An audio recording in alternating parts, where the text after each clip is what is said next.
Il y a une phrase qui revient, également souvent dans ce documentaire, maître, c'est: «Il faut chasser les vieux démons». Ça aussi, c'est ce qui peut permettre d'éviter la récidive.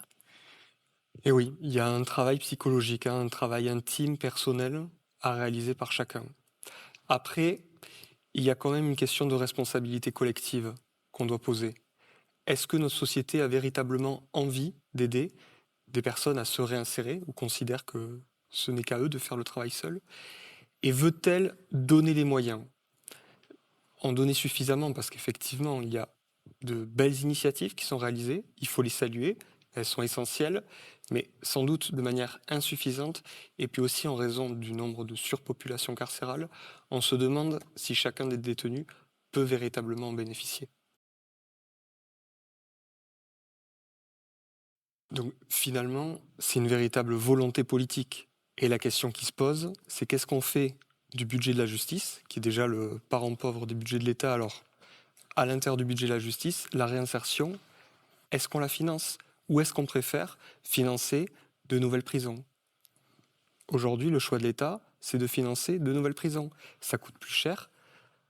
La journée de détention entre 100 et 140 euros pour un détenu, c'est moins efficace en termes de réinsertion, mais pourtant, on reconstruit des places de prison, parfois pour des détenus qui ne présentent pas de dangerosité, parce que finalement, c'est ça le critère.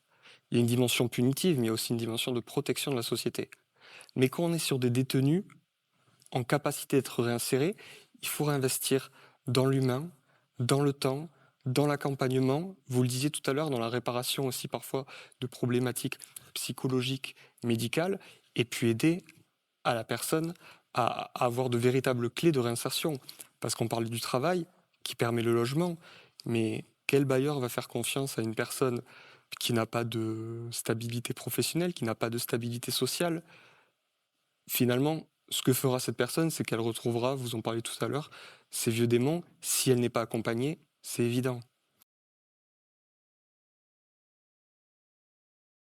David Nabet-Martin, cette chape, j'allais dire, du casier judiciaire qui reste là, justement, c'est un boulet pour la réinsertion aussi.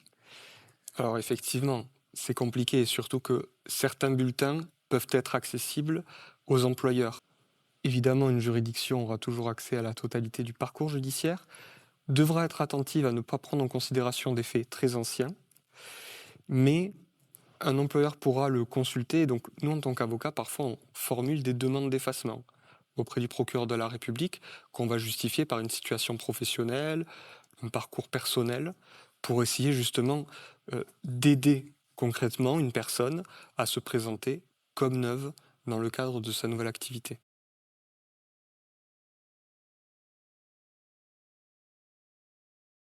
Avec une décision aussi parfois de la justice qui est très longue, hein, ça on l'a pas abordé, là encore faute de magistrats sur ce plateau, mais une décision, des dossiers qui parfois traînent aussi longtemps.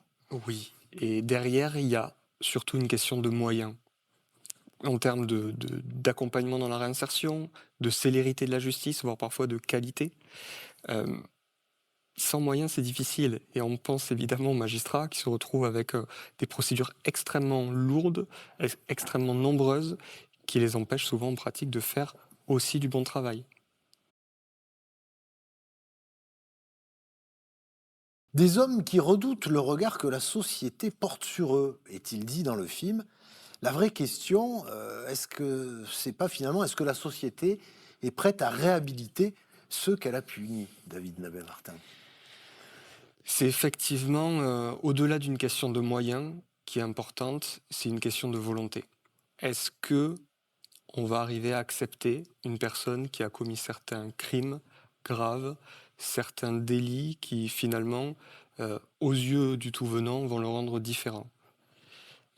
D'ailleurs, la question, elle se pose au moment de la remise en liberté, mais elle se pose aussi au moment du jugement, quand on va plaider face aux magistrats en leur indiquant que la personne mise en cause a peut-être commis les faits, mais ne présente pas de dangerosité qui pourrait justifier sa privation de liberté, mais peut-être des mesures alternatives qui finalement travaillent à réinsérer dès le commencement de la peine.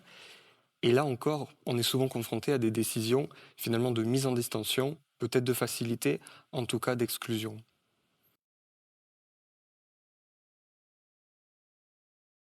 Maître David Damien-Martin, important ce processus-là dont on vient de parler.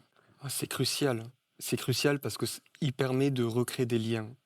Paradoxalement, pour se libérer, il faut se relier à d'autres personnes, à des activités, on le voit dans ce documentaire, à la nature aussi. Finalement, à l'essentiel.